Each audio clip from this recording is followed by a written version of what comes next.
नरेंद्र मोदी और ठीक रहा है जो है वो किसी और के ऊपर फोड़ रहे हैं। मीनू जी, सीधे आपके पास आना चाहूँगा। क्या प्रधानमंत्री नरेंद्र मोदी, जिनके बारे में कहा जाता है कि वो 24 घंटे राजनीति करते हैं, सिर्फ और सिर्फ सियासत करते हैं, लेकिन सियासी गोटी इस ढंग से फेंकते हैं कि उसमें बड़े बड़े विपक्षी दल जो हैं वो फंस जाते हैं। क्या आपको लगता है कि आज की तारीख में जो भाषण उन्होंने हिमाचल प्रदेश में दिया, जिसमें उन्होंने सीधा का सीधा ठीक रहा, पिछली सरकार कौन सी?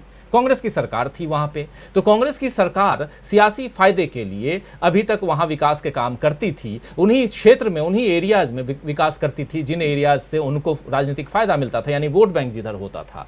ये कहना आज की तारीख में प्रधानमंत्री नरेंद्र मोदी का कितना सही है, कितना जायज है?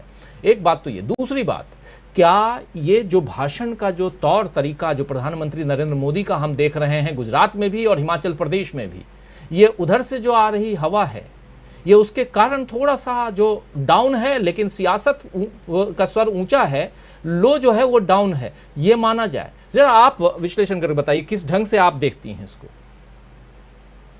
जी राजीव जी, ये प्रधानमंत्री जो कांग्रेस, विपक्ष के अलावा वो कांग्रेस के ऊपर ज्यादा हमलावर हैं, सबसे ज्यादा हमलावर हैं। अब जो राजनीतिक फायदे के लिए जो ये बात बताई जा रही है, तो जो राजनीतिक दल हैं वो तो आते ही राजनीति करने के लिए हैं। राजनीतिक दल का हर कदम राजनीतिक फायदे के लिए होता है, वो कोई भी कदम हो उसके नेता का या उसकी किसी पॉलिसी का। अब ये मोदी जी का क्या है कि मोदी जी करे तो रासलीला और कांग्रेस करे तो कैरेक्टर ढीला। अब यही बातें कांग्रेस ने की, परियोजनाएं लाए, चुनाव के समय लाए या पहले लाए, उसको उन्होंने बता दिया कि राजनीतिक लाभ के लिए करते हैं। उल्टे मैं तो ये कहूंगी कि कांग्रेस ने गलतियां ही यही की कि 70 साल में इतना देश को इतना डेवलपमेंट दिया, इतना एजुकेशन के फील्ड में IIM, IIT, आपका स्पेस रिसर्च के फील्ड में देख लीजिए, स्वास्थ्य के क्षेत्र में देख लीजिए, एम्स दिए, केंद्रीय विद्यालय दिए, सब कुछ दिया, सड़कों का जाल बिछाया, लेकिन कभी कांग्रेस ने प्रचार ही नहीं किया। अब जिस हिमाचल प्रदेश की बात कर रहे हैं मोदी जी, उसमें जानिए कि ये कांग्रेस का राज वहां रहा और वहां के जो प्रथम मुख्यमंत्री थे यशवंत सिंह परमार, वो एक विजनरी लीडर थे। आज का जो हिमाचल है, जो विकसित हिमाचल है, वो उनकी ही देन है। भाजपा तो बहुत देर बाद आई है।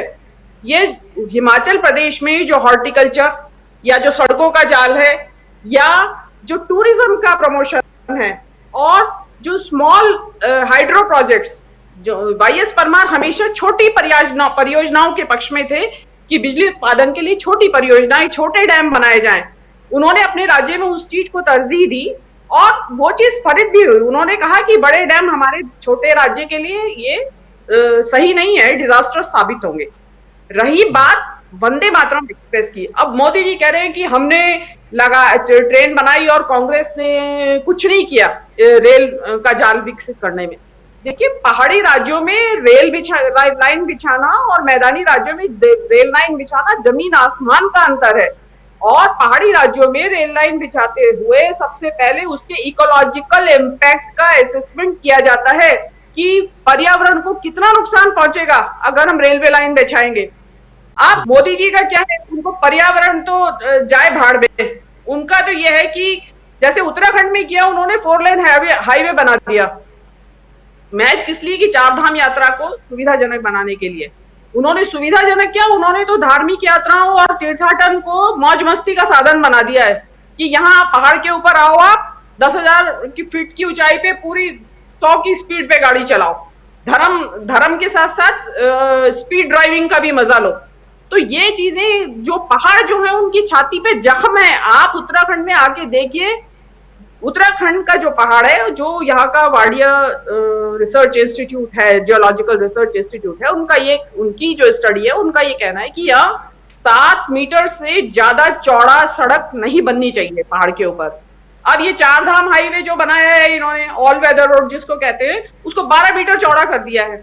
अब 12 मीटर चौड़ा करने के लिए उसमें डायनामाइट से वो किए जा रहे हैं और लाखों पेड़ उन्होंने गिरा दिए, हरे पेड़। अब उसका नतीजा क्या हो रहा है कि उस वक्त तो लोग खुश हुए कि हाँ भाई 4 लेन हाईवे, ऑल वेदर, 24 घंटे रोजगार मिलेगा लोगों को, ये।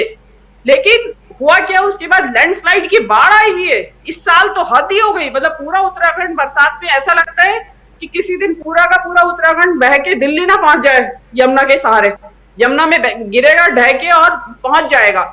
लेकिन उसकी चिंता किसी को नहीं है। उनको ये लगता है कि हमने ये कुछ एक अजूबा कारनामा कर दिया है। देखिए इसके पीछे अगेन फिर वही वाली बात आती है कि आप सोचें समझें, अगर आपने इन चीजों को कभी स्टडी किया हो या जीवन में, या आपके जीवन में कभी इस तरह के कंसर्न रहे हो। अभी अंग्रेजों ने क्यों नहीं बनाए रेलवे लाइनें? अंग्रेजों ने हमेशा टॉय ट्रेन्स बनाई। आप दार्जिलिंग में देख लीजिए, कालका शिमला में देख लीजिए, सब जगह वहां पे उन्होंने टॉय ट्रेन्स बनाई, छोटी ट्रेन्स, बिल्कुल नैरोएस्ट गेज, उसमें 2 या 4 डिब्बे, और उसके बाद हल्की फुल्की, क्योंकि वो बाहर नहीं वहन कर सकते। ये हिमालय जो है अपेक्षाकृत एक युवा पर्वत श्रृंखला है, और आप इसमें इस तरीके से तोड़फोड़ मचा के और करेंगे तो इसका नतीजा आज नहीं 2 साल में 4 साल में आप देखिएगा। मेरी बात को याद करिएगा उस वक्त कि हाँ ये बात कही थी। तो मोदी जी का क्या है कि ये उसको फैला के रख दो, और जो उन्होंने प्रतिद्वंदियों ने जो कुछ किया है उसको बिल्कुल निगेट कर देना, कि जैसे अभी 8 साल में ही सब कुछ हुआ है। हिमाचल प्रदेश में जाके देखिए, लोगों से पूछिए, जो सेब का जो एप्पल स्टेट जो आज हिमाचल प्रदेश कहलाता है, वो वाईएस परमार की ही देन है। वाईएस परमार जो मुख्यमंत्री थे, उनकी गाड़ी में पीछे हमेशा वो फलों के पौधे लेके चलते थे, पौध कलम जिसको बोलते हैं। जहां भी जाते, जिस भी कॉन्स्टिट्यूएंसी में जाते या भाषण करते, सभाएं करते, वहां वो पौधे बांटा करते थे जनता के बीच में। आज उसका नतीजा है कि एक फ्रूट स्टेट कहलाता है। न केवल सेब तो हिमाचल का विख्यात है ही, लेकिन उसके अलावा भर के फल हिमाचल में पैदा होते हैं। तो ये सब विजन सोचने की, मोदी जी पेड़ काटने में ज्यादा इंटरेस्टेड है, वो पेड़ लगाने में इंटरेस्टेड थे उसका, और उन्होंने लिया डिविडेंड, हिमाचल को मिला। तो ऐसा नहीं है कि आप बिल्कुल इसको सिरे से खारिज कर दें। और रही कर्नाटक की बात, कर्नाटक में राहुल गांधी ने जो आपने उन्होंने रोड मैप दिया, उसके बारे में आपने भी बात की। उन्होंने बड़ा अच्छा रोड मैप दिया। कांग्रेस से बार बार पूछा जाता है कि भाई आप क्या कर रहे हैं, आप क्रिटिसिज्म तो करते हैं मोदी का, रोड मैप बताइए करेंगे क्या। तो राहुल गांधी ने बड़े सिंपल शब्दों में बताया कि हम सबसे पहले एजुकेशन और पब्लिक हेल्थ के फील्ड में रोजगार सृजन करेंगे। हम सरकार का पैसा लगाएंगे एजुकेशन और पब्लिक हेल्थ में, वहां रोजगार सृजन होगा। उसके बाद एमएसएमई के लिए हम बैंक लोन और अदर फाइनेंशियल इंस्ट्रूमेंट्स उनको उपलब्ध कराएंगे, ताकि आगे लोगों को, युवाओं को रोजगार मिले और वो अपना रोजगार वहां पे पैदा करें। और दूसरी बात उन्होंने कही कि भाई शांति हो, और ये देश के, राज्य के अंदर शांति हो, सद्भावना का माहौल हो, तभी रोजगार क्रिएट होगा, और तभी उसके बाद ये व्यवस्था बनेगी, अर्थव्यवस्था बढ़ेगी। एक बात उन्होंने और जो कही है इंपॉर्टेंट, उन्होंने कहा है कि निजीकरण को हम रोकेंगे, क्योंकि निजीकरण से क्या है, रोजगार घटता है, और पब्लिक सेक्टर जो है वो कमजोर तबके के लिए रोजगार देते हैं। तो आप ये देखिए कि ये जो उन्होंने जो ब्लूप्रिंट दिया है, ये आप ये मान के चलिए कि उनकी भविष्य की भी रूपरेखा है कांग्रेस सरकार की। तो मोदी जी का क्या है, उनको तो बोलना है बस, अब बोलते हैं तो हम भी सुनते हैं, हम भी डिस्कस करने आ जाते हैं, करते रहेंगे अभी।